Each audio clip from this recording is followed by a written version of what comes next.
बहुत अच्छा लगा है, बहुत ज़्यादा। बस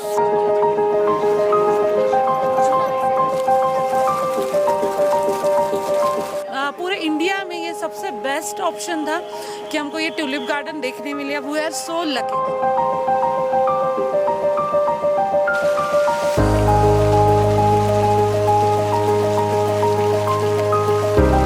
ट्यूलिप गार्डन बहुत ही ब्यूटीफुल है और हम हैदराबाद से आए हैं यहाँ पर और वी आर लकी कि आज ही ट्यूलिप गार्डन की ओपनिंग हुई है और हमें मौका मिला है। It's very very beautiful. My name is Shweta. हम लोग हस्बैंड वाइफ और बच्चों के साथ आए हुए हैं। हम हैदराबाद से आए हुए हैं। श्रीनगर में पहला हमारा स्टे हुआ है और हम बहुत ज़्यादा लकी है जो हमें ये ट्यूलिप गार्डन देखने मिला, जो 12 महीने में सिर्फ और सिर्फ 1 महीने खुलता है। और हमको पूरे इंडिया में ये सबसे बेस्ट ऑप्शन था कि हमको ये ट्यूलिप गार्डन देखने मिले। We are so lucky.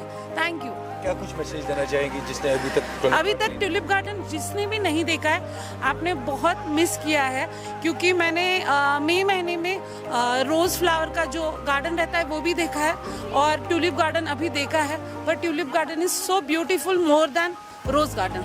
मैं अपने हस्बैंड और बच्चे के साथ आई हुई हूँ। मुझे यहाँ आके बहुत अच्छा लगा। मैं बहुत एक्साइटेड थी यहाँ आने के लिए और मैंने यहाँ का देखा, वेदर देखा, सच में जन्नत कश्मीर है। प्लीज़ आप लोग सारे आइए, देखिए। और बस इसी के साथ देखिए कितना सुंदर हो रखा है, कितना प्यारा हो रखा है। हाँ जी, मैं पूरा कश्मीर घूम चुकी हूँ। मैं पहलगांव घूमा है, मैंने सोनमर्ग घूमा है, मैं सब जगह घूम चुकी हूँ। मुझे बहुत अच्छा लगा है, बहुत ज़्यादा। बस हम लोग मुंबई से हैं। ट्यूलिप गार्डन बहुत अच्छा है, बहुत रंगीन है। ट्यूलिप गार्डन बहुत रंगीन है, सब तरह के कलर्स है और हमें बहुत अंदर से ऐसे लग रहा है हम जन्नत में आ गए हैं कि हर एक इंडियन को इधर आना चाहिए और ये अनुभव करना चाहिए। बहुत बहुत सुंदर है।